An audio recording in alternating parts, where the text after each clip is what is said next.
I have been gifted never before seen information related to Alien Earth that I think you guys are gonna want to hear. So let's start off with the basics. The ship you see here is none other than the USS Magno. As this mysterious vessel crash lands, a group of ragtag soldiers go and try to discover what was on this spacecraft. In doing so, they put themselves face to face with one of the deadliest things the Earth has ever seen. And with all that being said, it is confirmed that Alien Earth takes place during the year 2120, where 5 corporations, Prodigy, Weyland-Yutani, Lynch, Dynamic, and Threshold wield the power of nations and proprietary advancements in technology to provide the promise of a new tomorrow. All of these corporations trying to lay claim to whatever crash landed in this ship for their own personal gain.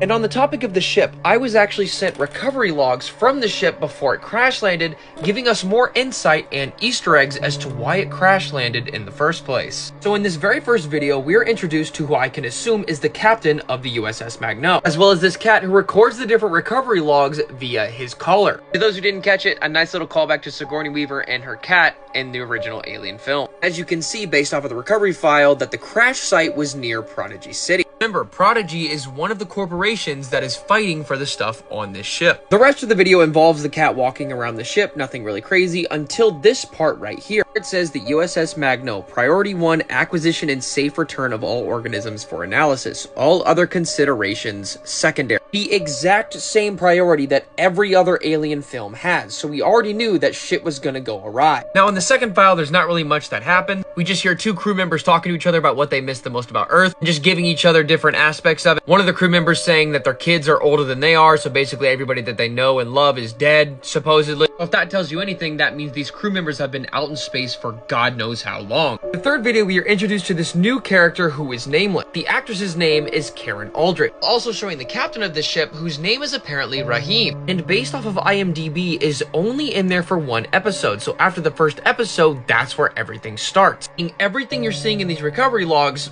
obviously means everyone's so, I mean, that kind of goes without saying. Let's move on. And then on some cryptic shit, Rahim asks Karen, flora or fauna, to where she says, we don't know. We're still running tests. While doing more research, it's stated that flora refers to plants, while fauna refers to animals. So what they could be referring to is the thing that they picked up on a planet, trying to decide what exactly it is. This is most likely one of the first times we've ever seen anything related to either an egg or something else related to it. That's just speculation, but I'm being led to believe that is the case. Now, the 4th recovery log involves the cat being in the laboratory. In doing so, we get to see brief glimpses of something in containers, each one number-coded in some way, shape, or form. Not just 1 container or 2 containers, but 3 containers holding something. And in the final file, we are introduced to a new crew member called Morrow, who is in cryosleep. As soon as that happens, there is a fire that breaks out on the bridge. We then cut to a corridor with the alarms going off and people telling others to run,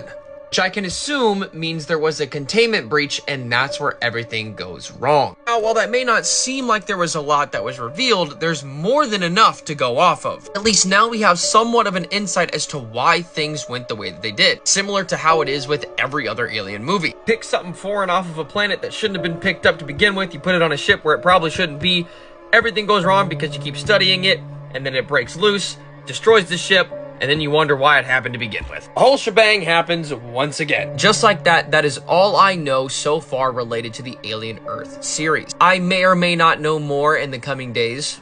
Will neither confirm or deny. But this is definitely something that is worth watching. And with that being said, I want to thank the creators of Alien Earth and FX for gifting me this information. It's honestly a gift in itself just knowing this information before anybody else, which is awesome. And with that being said, definitely be sure to watch Alien Earth coming out this summer. Believe me, it'll be chest bursting. See what I did there? Just, no, yeah, okay. Yeah, you get what I mean.